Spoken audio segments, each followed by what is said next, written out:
Greetings, brethren, from Pretoria, South Africa. Beautiful Sabbath day here, the 27th of June, 63 degrees Fahrenheit, and for the barbarians, 17 degrees Celsius.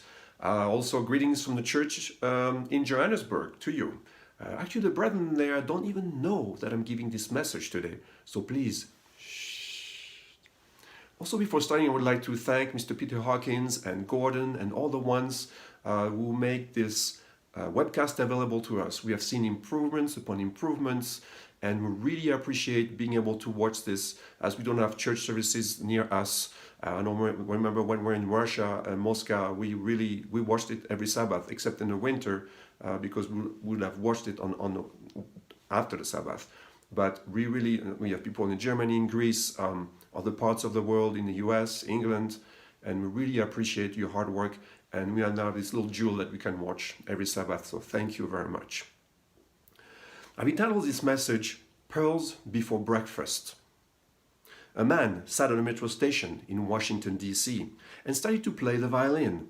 It was a cold January morning. Since it was rush hour, hundreds of people went through the station, most of them on their way to work. 3 minutes went by, and a middle-aged man noticed there was a musician playing. He slowed his pace and stopped for a few seconds, and then hurried up to meet his schedule.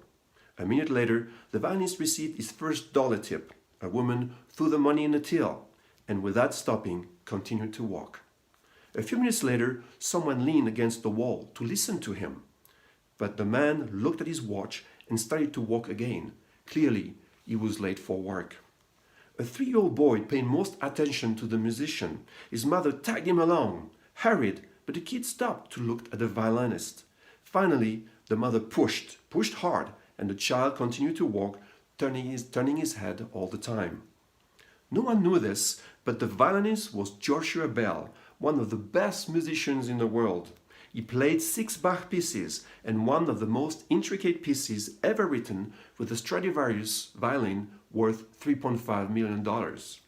This is a true story and an experiment as well, which was recorded in an article entitled Pearls Before Breakfast, the title of this message, by Gene Weingarten with the Washington Post. The commuters were oblivious to the treat that would have cost them a hefty $100 in a concert hall, that is, if they could find a ticket. One of the possible conclusions from this experiment or this experience could be, in a commonplace environment and an inappropriate hour, do we perceive beauty? Do we stop to appreciate it? Do we recognize that talent in an unexpected context? Or what place does beauty have in your daily routine? Pearls before breakfast. This phrase connotes something of a great value, of a great price, and of a great priority as well. Before breakfast, before one takes care of his own business in his daily routine. One surely must take care of God's business first.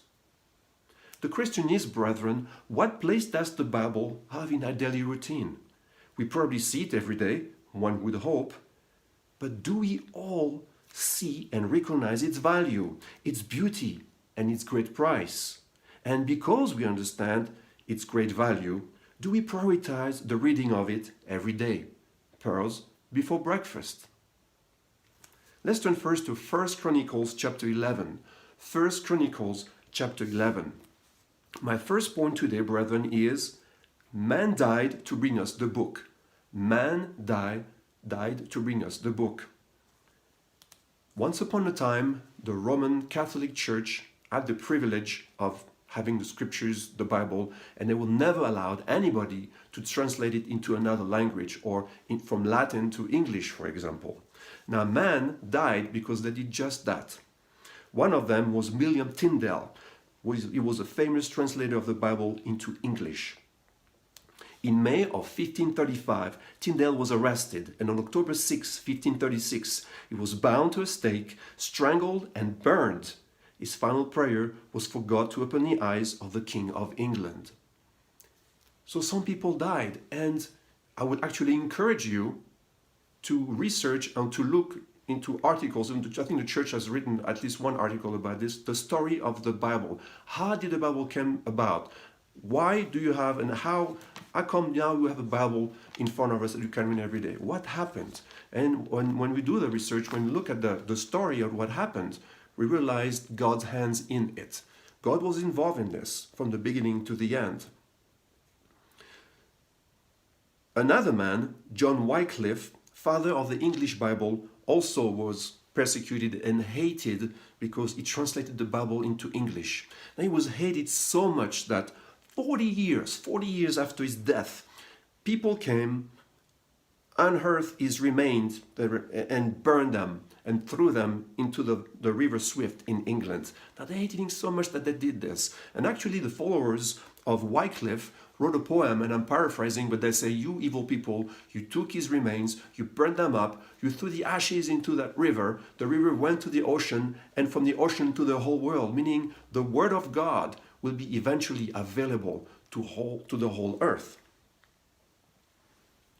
Let's look now at 1 Chronicles chapter 11. Now this is the story of David who was very thirsty, and he was near Bethlehem where there was a garrison of Philistines. Now David was very thirsty and he said, oh, if someone could bring me some water of the well of Bethlehem. And 3 of his men just went. They risked their lives. The Philistines were there. They could have seen them and killed them. But they took some water and brought it to David. Now what did David do? How did he react to this? Let's look at 1 Chronicles 11 and starting in the middle of verse 18. Nevertheless, David would not drink it, but poured it out to the Lord. And he said, far be it from me, O Lord, that I should do this. Shall I drink the blood of this man who have put their life in jeopardy? For at the risk of their lives they brought it. Therefore he would not drink it. This is how David treated this water. And it was just water, but 3 men risked their lives, their blood, to bring the water to David. And David offered it as an offering to God. Now, how do we react to this Bible? How do we see it? Do we recognize that man died for us so we could now have it and read it into our own language, in English, German, French, even in Arabic, in many, many languages? To this day, people translate the Bible, and actually there is the Wycliffe Foundation, if I'm correct, and they keep doing this. They translate into obscure languages so that everybody on all the earth can have access to the scriptures.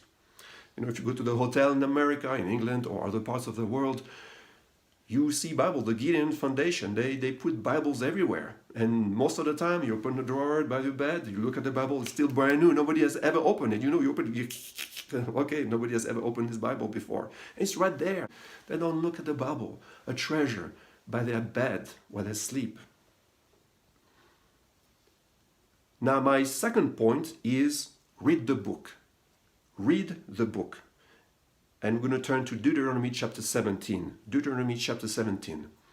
Now, before that, 2 Kings 22, you don't have to turn there. There is a story for us. 2 Kings 22, I'm going to paraphrase it. This is the story of Josiah, the king of Judah, who actually was a very good king. And he started to have the temple repaired. And Hilkiah, the high priest, went to the temple and found something. What's this? Oh, a book. And what Hilkiah did, brought the book to Shaphan, and Shaphan read the book. And Shaphan went to King Josiah and read the book to him. Now, as Josiah was listening, he started to become very upset, tear up his clothes and said, God is angry with us, we have sinned against him.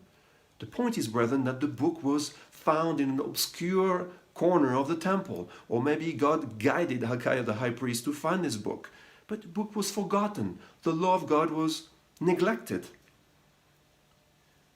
Now, the example of King Solomon, let's look at it briefly. Now, God had given Solomon a wise and an understanding heart, and there was no one, and there will be no one, as wise as Solomon. But what did Solomon do? He multiplied his foreign wives, and they turned his heart away from God and after other gods. Now, does the Bible say that multiplying wives would cause one's heart to turn away from God?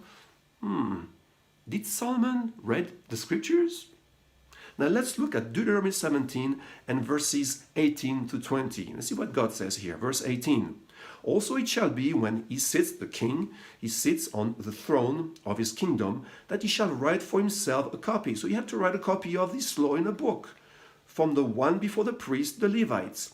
And it shall be with him, and he shall read it all the days of his life, that he may learn to fear the Lord his God, and be careful to observe all the words of this law and these statutes. Verse 20, that his heart may not be lifted up above his brethren, that he may not turn aside from the commandments of the right hand or to the left, and that he may prolong his days in his kingdom, he and his children in the midst of Israel. Now, do we think that we are better than King Solomon? He was wiser than us. He had God's Holy Spirit, and God was speaking to him. Do we read our Bibles the way we should? Now let's go to 1 Timothy and chapter 4. 1 Timothy chapter 4. Here we see the words of Paul to Timothy, whom he considered as his own son. This is what Paul said, verse 13. Now, till I come, Timothy, give attention to reading. Give attention to reading, to exhortation, to doctrine.